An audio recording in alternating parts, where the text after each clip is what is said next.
ये भी election commission को पता करना चाहिए कि ये अंदरूनी मुदाखलत कौन कर रहा है। आखिर एक सीनियर सहाफ़ी ने अगर कहा है तो ना सिर्फ इलेक्शन कमीशन को इन्वेस्टिगेट करना चाहिए, ये भी पता करना चाहिए कौन ये अंदरूनी मुदाखलत कर रहा है रिगिंग के हवाले से, क्योंकि ये सरासर रिगिंग का इंतज़ाम हो रहा है। तो ये इलेक्शन कमीशन अगर काम नहीं कर सकती, जैसे मैंने पहले कहा, इस्तीफ़ा दे। और ख़ास तौर पे चीफ इलेक्शन कमिश्नर जो कि आइन को बैक डोर से चुपके से कोशिश कर रहे हैं बदलने की, और वो उसको हर दफ़ा कोर्ट से वापस फैसला आता है उसके खिलाफ। तो ये वक्त ज़रूरी है कि इलेक्शन कमीशन सही रास्ते पे चले या इस्तीफ़ा दे। मुसलसल इलेक्शन कमीशन के जो फैसले हैं उनको आला अदलिया जो है वो रिजेक्ट कर रही है। इसलिए इसकी वजह ज़्यादा ये लग रही है कि इलेक्शन कमीशन के फैसले कानून के मुताबिक नहीं हैं। और जिस तरह से इस वक्त की सूरत हाल चल रही है उसमें इलेक्शन कमीशन एक ऐसा इदारा बन के आया है जिस पे मुल्क की सबसे बड़ी सियासी जमात को तो बिल्कुल भी एतबार नहीं रहा।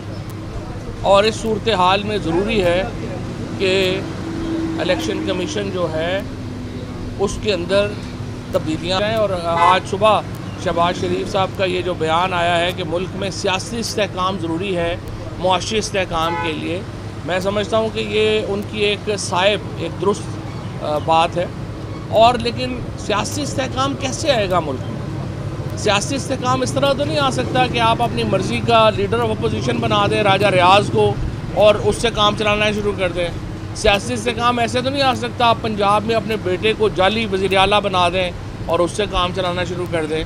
सियासी इस्तेहकाम आता है जब आप आइन पर अमल करते हैं, और आइन के ऊपर अमल होगा कि आप नए इंतखाबात की तरफ जाएंगे। तो असम्बली है जिसमें एक मकबूजा मेंबरान के साथ जो है वो असम्बली का इजलास चला रहे हैं। अब आप 3 दिन से देख रहे हैं असम्बली के इजलास में क्या बात हो रही है। परसों BAP के लोगों ने कहा कि टेलीफोन कॉल्स के ऊपर बिजनेस चल रहा है असम्बली का। कल जो आपके थे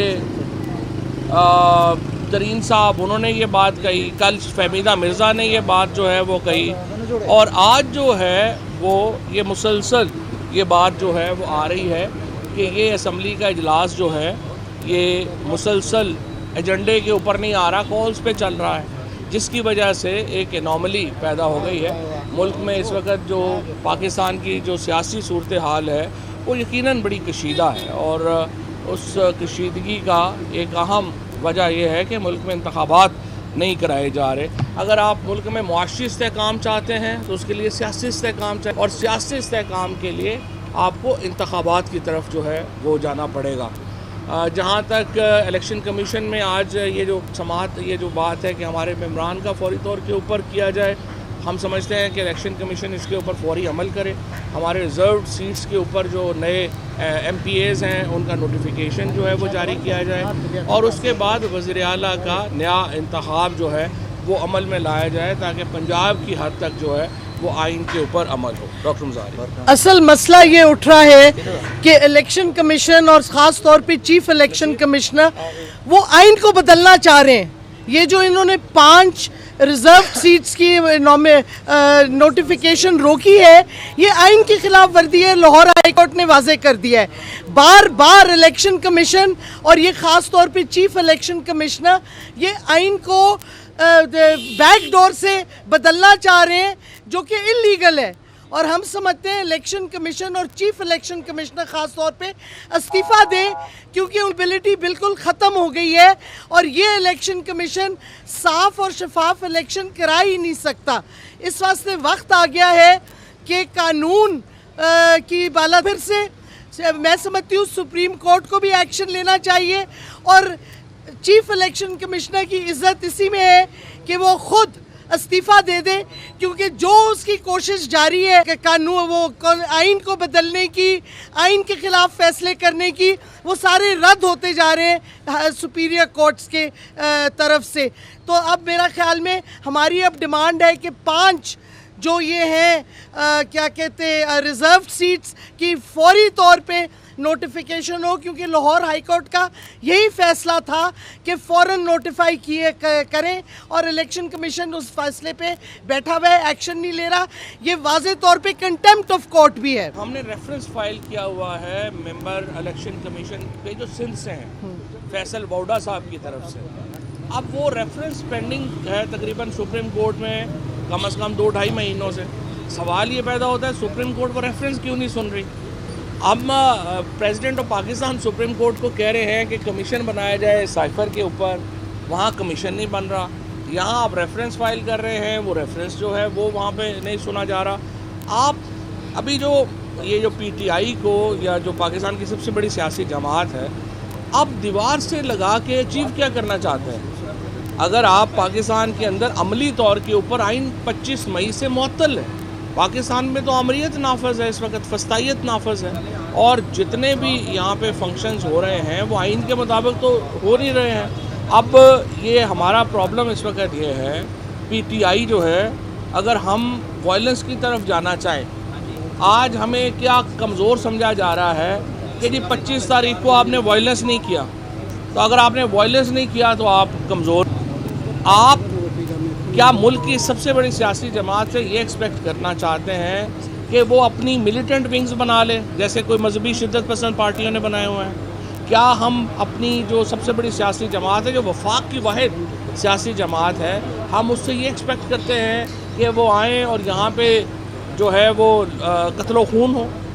आप आइन के ऊपर अमल करते हैं, आप ये कहते हैं कि जब भी इस तरह की सूरत हाल पैदा होगी, आप कोई आर्बिटर होता है, कोई मामलात को आइन के मुताबिक हल करने की बात होती है। हम यहाँ देख रहे हैं कि आइन के मुताबिक बात जो है वो नहीं हो पा रही, जिसकी वजह से पाकिस्तान में इस वक्त जो बहरान है वो आइन के ऊपर अमल ना करने की वजह से हो रहा है। और इंशाअल्लाह ताला मुझे पूरी उम्मीद है कि ये जो इस वक्त की सूरत हाल है उसको हम आगे चलेंगे। इसके साथ साथ मैं ये भी आपको बताता चलूँ, आज हमने फ़ैसला किया है कि जो 25 हमारे लोटे असम्बली में बैठे हुए हैं, उनको भी हम इंस्ट्रक्शन जारी कर रहे हैं कि वो बजट में हुकूमत का साथ नहीं देंगे, क्योंकि आर्टिकल 63A में ये भी वाज़े तौर पे है कि वो जो अपना टर्न कोर्ट्स हैं, या जब तक वो उनका डिक्लेयर नहीं होता कि वो डी सीट नहीं होते, वो अमल दरामद के पाबंद हैं, तो उन्हें भी इंस्ट्रक्शन जारी की जा रही हैं कि वो बजट में साथ नहीं देंगे। और हमें उम्मीद है कि ये बजट भी हुकूमत पास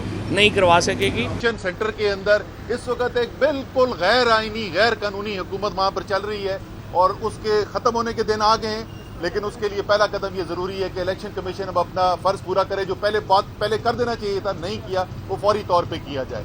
दूसरी बात जो मैं करना चाहता हूँ जी, वो ये है कि पंजाब के अंदर इस वक्त इलेक्शन जो होने जा रहे हैं, जो 20 सीटें हैं, जिसके बाद ये सबको पता है कि हमजा की हुकूमत बचनी नहीं है, ये हुकूमत ख़त्म हो जानी है। वैसे ही अभी तो जजमेंट आ जाएगी 63A की जो तशरीह की है, वो तो हुकूमत उसी वक्त ख़त्म हो जानी है। उस्मान बुज़दार को दोबारा वज़ीर आला बन जाना चाहिए। लेकिन अगर ये बात वहाँ तक जाती भी है इलेक्शन तक, तो इलेक्शन के बाद तो ये बचनी नहीं है हुकूमत। अब उसके अंदर हो क्या रहा है, एक पुराना मुसलमा असूल है कि आप 8300 पर मैसेज करते हैं और आप पता करते हैं कि मेरा वोट कहाँ है। और जाहिर है कि ज़्यादा इस वक्त लोगों को ज़रूरत उस वक्त होती है जब कोई इलेक्शन करीब होता है। अब इन 20 हल्के में जहाँ पर ये इलेक्शन हो रहा है, लोग जो वहाँ पर वो 8300 पर मैसेज करते हैं, तो उनको जवाब में जो पता आ रहा है, वो पता आ रहा है कि जहाँ अगले जनरल इलेक्शन में जाके वोट डालना है। ये तो सीधी सीधी धांधली के मुतरादिफ हो गया कि आप गुमराह कर रहे हैं वोटर को और उसको गलत इन्फॉर्मेशन दे रहे हैं। इसकी भी एप्लीकेशन हम डाल चुके हैं यहाँ पर कि उसके ऊपर फौरी तौर पर फैसला किया जाए। और फौरी तौर पे आज ही से इलेक्शन कमीशन को करना चाहिए कि जो वोटिंग लिस्ट है, जिस वोटिंग लिस्ट की बुनियाद पे इलेक्शन होने जा रहा है, वही वोटिंग लिस्ट 8300 में 8300 के ऊपर हो। वोटर अपना मैसेज करे और उसको पता चल जाए कि उसने किधर जाना है वोट डालने के लिए, उसका वोट ठीक जगह है या नहीं है। तीसरी चीज़ जो खबरें आ रही हैं, यास्मीन राशिद ने एक मीडिया टॉक की और उन्होंने कहा कि वाज़े अंदरूनी मुदाखलत, पहले कौमी सलामती कमेटी ने कहा था कि वाज़े बैरूनी मुदाखलत नज़र आ रही है अदम एतमाद की तहरीक के अंदर। अब इस इलेक्शन के अंदर वाज़े अंदरूनी मुदाखलत नज़र आ रही है।